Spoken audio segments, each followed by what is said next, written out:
Leadership has to take a stand on this, right? And also the culture of the company has to be considered. Not many companies are as open-minded as that, and it depends on how leaders at the top take that stand, right?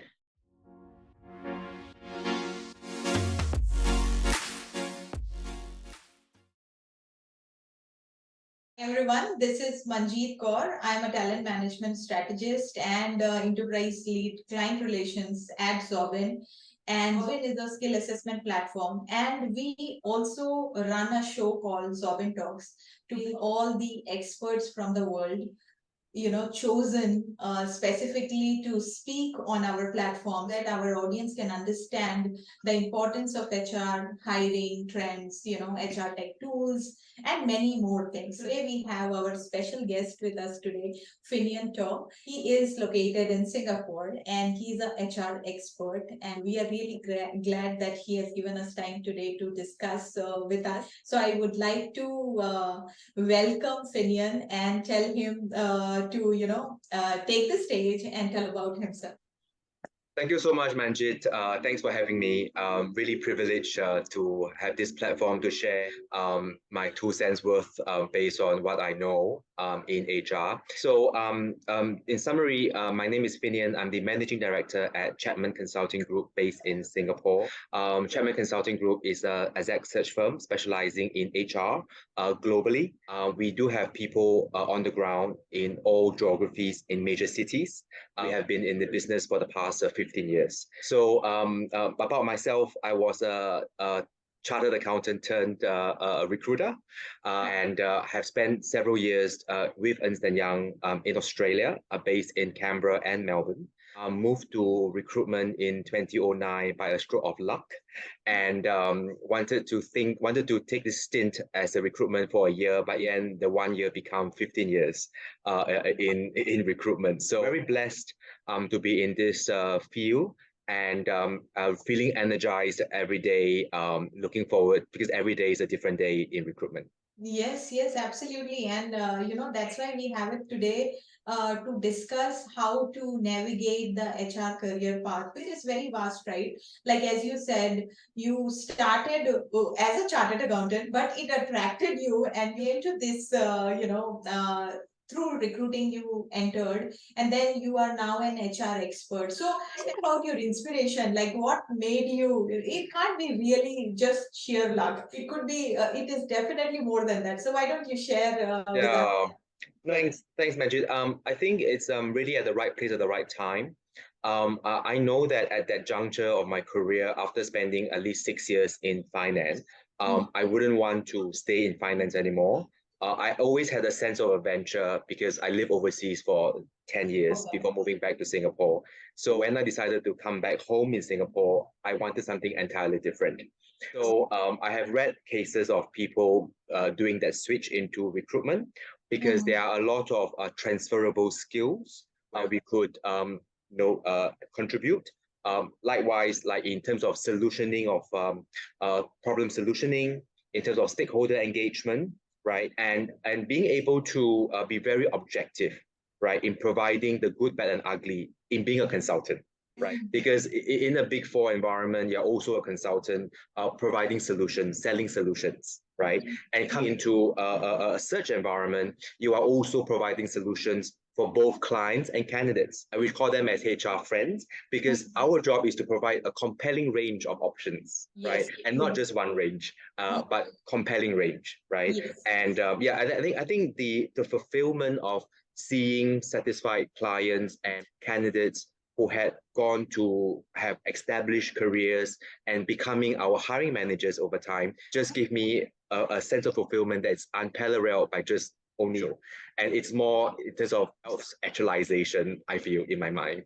Oh, okay. That's really very motivating, right? Like when you see people grow along with you, and you have a long journey, basically, almost 15 years, you said. So learning, catching up with that with 30 minutes, I think it is a short of a time. Still, I would, attempt to at least raise a few questions so that the people who are exploring HR opportunity, or they can get guidance from your experience. I see, like, in HR, most of the people go through a lot of work pressure. So what do you think the self-care in HR leadership can be? Yeah, but no, that's a great question, Manjit. I think self-care, because HR professionals to start with are also humans. Okay, as all humans, we have ups and downs in life. Life is never a walk in the park. Self-care is of top priority because only when we care about ourselves in terms of ensuring that we are able to take care of ourselves, only then we can take care of others, right? So I think that's really key, and that's very basic foundation of self-care. And self-care can be taken, I mean, can be practiced in many different modes, right? You take a walk in the park, or even doing something that you enjoy, to take reasonable breaks from work, right? Of course, not at the expense of work. And that allows you to be more refreshed. And whenever there are times where you need to take a break, you need to be able to communicate that request with your manager. You need to take an annual leave, right?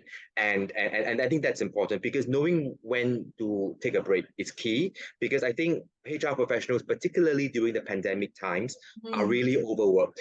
Yes. Okay. And yeah, that well-being agenda is so prominent, right? That HR professionals are so busy taking care of the company, taking care of the employees, forgot to take care of themselves. True. Right. So I think self-care as a result will be important, and we won't want to feel we want to avoid the situation of burnout, right? And also because of burnout and overwhelmed with fatigue, that has contributed to reasons for high turnover during pandemic years, which is not too far, which is only 2 years ago, but it felt a century away. Yes. Correct. So I think it's really about remembering that after COVID, it's important to continue practicing self-care. Not because of COVID, we practice self-care and you forget about self-care after that. It's really continuing, having that discipline, right? To do it, to practice it. And, you can do like things like practice mindfulness, right? Where you can just take 10 minutes off, having 2 feet grounded on the floor by not crossing your leg, and taking presence that you are in the environment. Right? Take it environment. You are in this environment, you are in this room, you are not everywhere. Appreciate the things around you, knowing that you are present in this current environment, right? Instead of being absorbed in other situations or people's problems or things like that. So I think, mindfulness, right?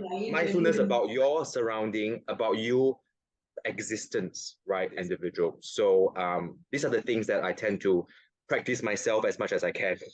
Okay, I think we Asians have this gift, right? We always tend to be that meditation, going towards that. This always are in our mind, right? So we always want to be aware what we are doing and stuff, and that's really a good piece of advice, because we can't take off from work, right?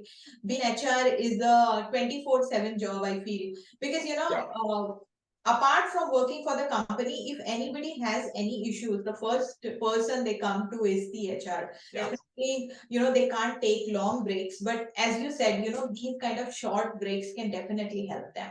Correct. And also, I think that's where, as managers, as leaders, which I come across, they also need to take stock of their own team, right? When you have whole team, if you have high attrition in the HR team, for example, that's a warning signal. Right. And the HR leader, as a leader, will need to set the precedence, set as an example, right, for the people, to ensure that did not go out of hand in that sense. That makes sense. It is really a good tip, I would say. And when you are in this career path, you need to get ready for everything, right? Geared to be successful. So that's the key, and that's a good answer you have given. And many of our audiences will relate to that and will try to include that in their daily activities. That's good. Apart from that, I am also curious to know the potential career paths and progression. Within the HR fields, can give few examples of what they can think of or go towards. For sure. I think HR, human resources, is a function that continues to evolve, right? In 2023 even, and many years to come. And of in the advent of AI and stuff like that. So a journey of continuous learning, right? It's very important in this environment, right? And just being stuck in what you do, right? Having that ability, a sense of curiosity, right? That sense of curiosity allows you to be hungry for knowledge, be curious about learning new areas of expertise, understanding technology, how technology can enable your work to be made more efficiently or automate things. Right? I think that curiosity is important. Okay, that not only exists, that only not required only for junior levels. I think all the way across as human beings, right? We need to be curious, right? Yeah, and that always energize us, I feel, right, in my mind. And then the second is, I think, resilience. Okay. I think resilience is something that is so key, because I think in this very evolving market where things are so dynamic in terms of global events, in terms of geopolitical instability affecting how the economies will, and as well as job market, you will come across cases where companies will downsize, right? Or roles are suddenly disappear because of delayering, for example, right? So being able to be resilient and not give up easily. Yeah, and having that level of resilience, that level of hunger, which is curiosity, will work very well hand in hand, I feel, right, in this environment. And more importantly, the last item that I think which is important is ability to ask for opportunities, right? Being able to put your hands up, okay, put your hands up to ask for opportunities outside perhaps HR. I've seen very successful cases of HR leaders having stints in functions outside HR. Okay. Right? Because as HR, you know the people element of it. But if you understand the business drivers, right, of your company, you are able to translate that business language into a human resource language. And vice versa, right? The top HR leaders are the ones who are able to storytell, are able to translate HR into business language without even mentioning the element of human resources. Okay. Yes. Right? Talking about numbers, talking about revenue, talking about engagement, talking about how does that engagement translate into impact on profitability, right? So that kind of finesse, that level, right, it's important. So I feel that don't get too comfortable in HR. You can always get other perspectives and learning from other functions, and you will return with someone who is much richer in knowledge. Okay. Yeah, because I also feel like while talking to you only that HR is a huge potential to understand the complete business sense, right? Like the deliverables and the people, okay, handling of the people. And yeah, that's why we call it nowadays human capital management system, right? Yeah, people function or people and culture function. The title of HR might seem to be a bit dated in some organizations, right? That they use it people or PNC and things like that. So I think as this shows that the function is evolving. Yes. Right, and it will continue to evolve. right? So there is no limit. If you can understand it and you want to grow in this into more business functionality side, also it will make the HR people understand it better and grasp it quickly and deliver Correct. properly, right? Yeah, Okay. and you can build that credibility in split seconds with the business, right? Once you build that credibility, people will trust you naturally, and as a HR professional, you'll get things done so much easier and faster, right? And you can you can before even imagine it that you can do it that quickly. Okay, so from people management to business management, that is Yes. that is the potential of HR career Yeah. path. That's Correct. a great thought basically, and interesting way to look at it, and people can take advantage of it. Yeah, that's Correct. great. And because nowadays everybody, as you said about credibility as well. So what do you think about personal branding in today's social media age? What is your thought? I think my personal thoughts are, particularly in my function as a search consultant, branding is definitely important. You need to be present in terms of in a digital sense that people know that they know how to get hold of you, how to contact you when you're around, right? So I think personal branding is key, particularly in search.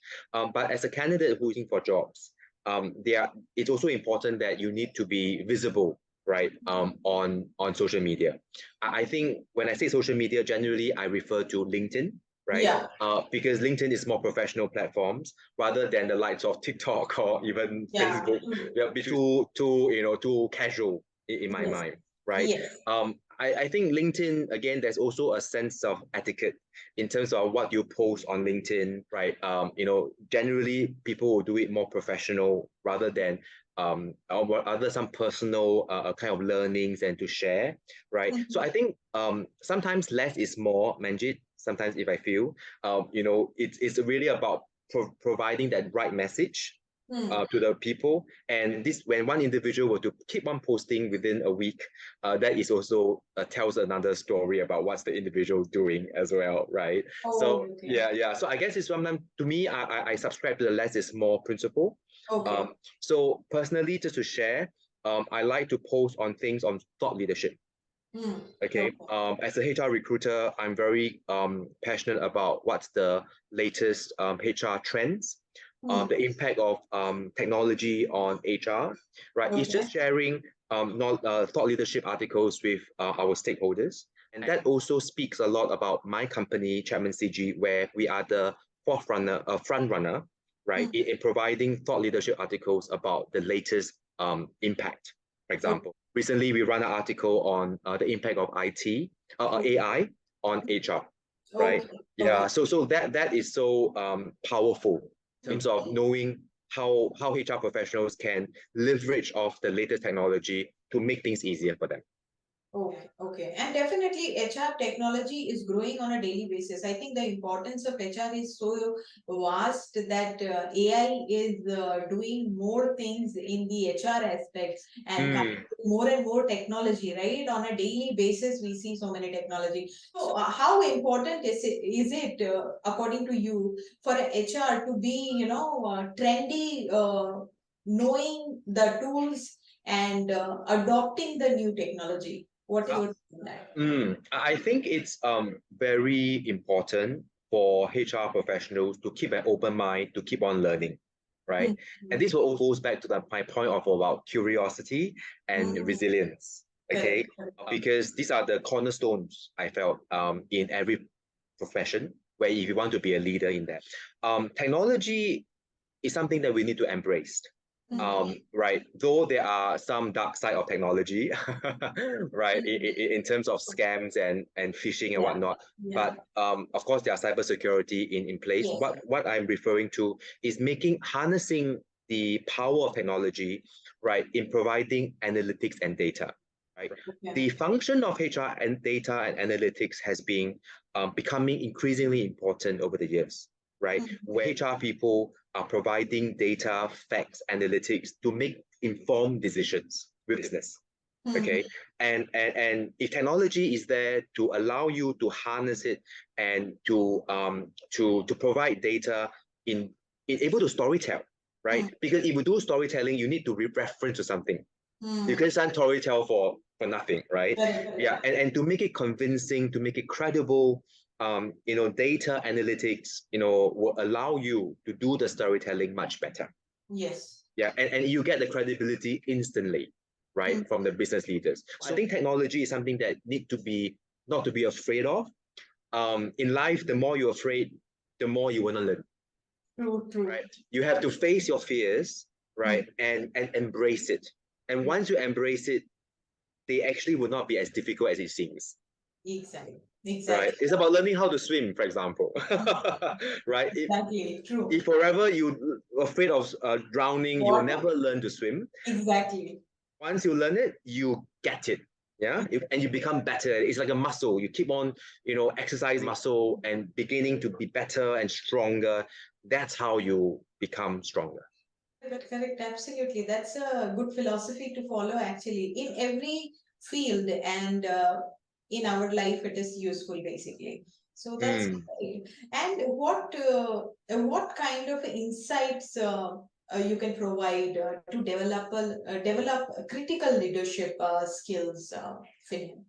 I think critical leadership skills, as I mentioned, it's really about a very strong level of empathy and compassionate leadership, right? I think one of the key aspect of leadership is really about able to relate to people, able to understand people's challenges as leaders, and being able to be compassionate but not empathetic, but yet not being weak. Is that what it means? Right. Being compassionate and empathetic is not seen as a weakness. It shouldn't be seen as a weakness. It should be seen as a strength, right? Where you're able to communicate, because with that level of EQ, you can communicate things better, right? And when you with that communication, people could see you as a leader they want to follow, right? So I think that is a very critical aspect of leadership, right? And able to communicate is also an important skill. I think there are a lot of leaders that we have seen in our lives are very strong technically. Yes. Right. But in terms of communication and people management, right, and that's why HR existed. Right, that's why HR exists. Right, HR leaders, are here to act as coach, right, act as advisors, trusted advisors, to guide the business leaders, right, in the communication, in guiding, in linking business visions to strategies, right. I think these are the key areas that we think we need to continue to develop leaders in that space. When you are in HR, what are the kind of career challenges, like higher education, workplace stress, or burnout? What's your take on that, and what advice you would give to people? I think, thanks for that. I think throughout my experience with the HR leaders through my working life, close to 20 years now, I think leaders, likewise, as human beings, we just need to take pauses, right, in order to ensure that we don't have burnouts. And mental stress, mental well-being, it's a key focus on many organizations now, right? And I'm very glad to see organizations are prioritizing this as an objective. Providing employee assistance program, providing counseling support to people who are seeing it. We should not be. You should be it's been as a stigma in the past where we think they're mental. I mean, they have some mental, I would say, challenges. I think it's really removing that stigma, right? Saying that it is as normal as people going through some emotions or challenges. I think that's important. I think also about prioritizing what they want in their career. Okay. Right. I think a lot of people may go through their working lives without planning their careers well. I think career planning is key. All right. It also goes back to the heart of our topic about navigating our career path, of how do you navigate, prioritize, your objectives, right, and be able to build those building blocks, right, in order to reach that ultimate objective of being an HR leader or a CHR role in some organization, right? So I think it's really about prioritizing, giving time to take pauses, taking care of their mental health, and many more, right? These are the key things that I felt, which I feel works well in the long term. Okay, that's a great answer actually. And now the much awaited answers. I think many people get confused about the HR industry. They think HR and talent acquisition is same. What is your take on that? Can you clarify a bit? Human resources is an umbrella, and it's a huge topic, encompassing and embodying lots of body of knowledge within human resources, right? Talent acquisition and talent management are only subsets, right, under the umbrella of human resources. There are other areas in topics like total rewards, right, wellness, okay, HR operations or shared services, what they call it, right, or even HRIS, right, which is looking at Workday, looking at success factors, the ATS, the CRM, and stuff like that. So just to name a few. So talent acquisition and talent management are only subsets of HR. Okay, they are important function of HR, but again, acquisition mainly means we are just looking to hire, but we are also looking at the life cycle of talent, right? And in the entire life cycle of company, from onboarding to offboarding. And talent management is all embedded within the entire life cycle of employer life cycle, making sure that talents are managed and retained, right? When you manage talent, you're also giving opportunities for them to do, right? It's not about managing them. It's about asking what they want. What do they have a mobility request? Do they have this? Do they have that? Right? So it's really about so it's a huge topic. So I hope this will help to clarify the distinction between HR and talent acquisition and talent management. So talent acquisition is just one part of it, not complete HR. One of the domain, I would say, right? One of the key domains of HR, but not the overall, for sure. Yes, absolutely. I completely understand that, and it is great. We had a great conversation going on. I also have, one more question for you. Like, you have in the industry for over 18 years now, right? And a lot has changed. Talent management for millennials is very different from talent management of Gen Z. So, what is your, take on this? Like, how you really feel it is different, and how do you deal with changes in aspiration? I think it is a multi-generational workforce, but to start with, nowadays, right, we have the baby boomers, we have the Gen X, the Y, the Zs, the millennials, and many, many more that comes after it. Yes. Yeah, you would not say. I think every generation lived in an environment where they may not have access to technology. It's really a different economic situation, and then the requests are quite different and their wants are quite different. Okay, I think as HR leaders, we will need to listen to their needs, right, and also to manage them, right? Because I think it's important that HR leaders need to be very transparent about how they could develop people's careers, right, and be able to grow their own careers as well as their own employees' careers. So I think able to open-mindedness in terms of listening to this group of people, asking them what they want, but also trying to support them, right? Because as people grow, as people in the baby boomers, they are also have their own needs in terms of afraid that they'll be redundant, right? Or because of age, because of learning new skills. So these are the needs of to learn technology. The baby boomers might be interested to learn about AI and ChatGPT, right? So are we giving them the opportunity to develop that? Right, and I can see that the reverse mentoring is actually a very good option, where instead of the older one who is a mentor, right, and the mentor can be a younger person, and where the mentee can be an older person, right? Yeah, so having that reverse monitoring allows two groups of generation to understand each other better, right? I think that will avoid much many misunderstandings, and also allow them to collaborate much further. Okay, yeah, got it. So we speak to, various CXOs across the world, and we understand from them that after working with, 1,000 plus companies, in it's a mid-career change, right? CXOs and companies are encouraging folks from other functions like finance or operations to step up to take senior positions in HR. For example, we have a client where the senior product manager is now heading recruitment. An example where the IT team lead is now managing the diversity and inclusion initiative. But a lot of them do not accept these challenges for two big reasons. One is compensation, and the other is impact. So, what is your view on this?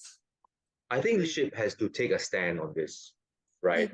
And also the culture of the company to be considered. Not many companies are as open-minded as that. It depends on how leaders at the top take that stand, right? For example, the CEO of Chanel was the global head of HR from another FMCG company, right? She's a British Indian lady, right, who now sits in London. So she came from HR, but then she's now the CEO of Chanel, right? So what I'm saying is that shows that the organization is very progressive and very open-minded to getting people from other functions. So the impact, the leaders need to communicate that impact and convince the candidates, right, who are willing to take that experience, right, to take on such new challenges, and then at the same time also ensuring that what happens next. Because a lot of leaders say that take this and then what happens next, people doesn't know, right? So if people knows what happened next, that gives them comfort to take that career change, right? Yeah. So I think people they don't communicate enough. And again, go back to the thing about communication, right? Leaders need to communicate better, right? Need to really be empathetic, be compassionate, understand how to do it in order to convince the people for the right roles. So I think that's important. That's good. That's good answer. And also, culture fit candidates, how important are they for any organization, according to you? Because you have been in HR for a longer time, right? Yeah, I think culture fit is a very important aspect, right? I think culture fit, personality fit is even more important, right? Between the hiring manager and the employee. Because ultimately, employees leave managers instead of leave companies, right? So I would say that personality fit and chemistry fit between the hiring manager and the employee is important.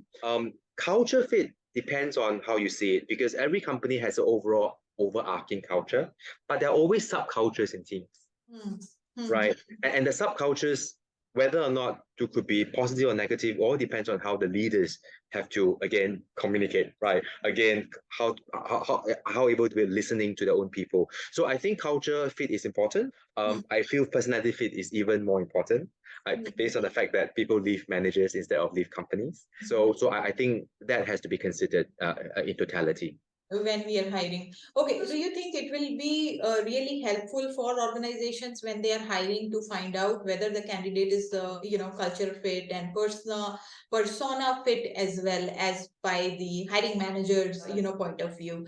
Do you think providing like skill assessment mechanism or finding out beforehand like Xobin provides, do you think it is Yes, for yes, for sure. I think assessment tools will definitely provide a data point, right, for my hiring managers to make an informed decision. Okay, on top of all the interviews that the candidate has to undergo, right?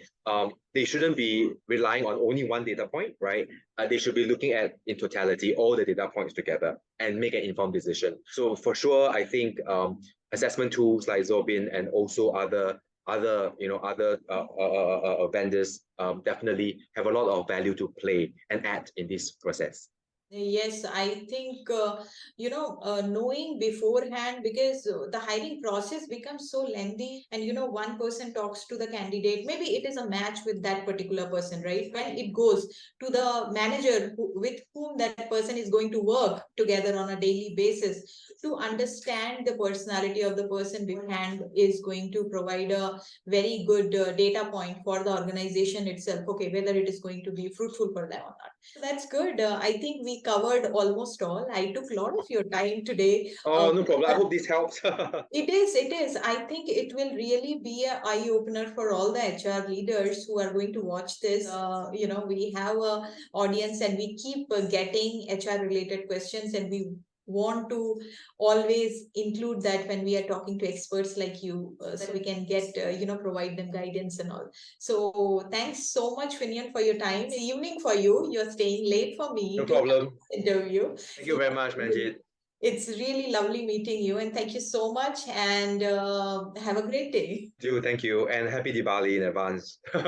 Yeah, thank you. Wish Thank you. you. Thank you. Bye.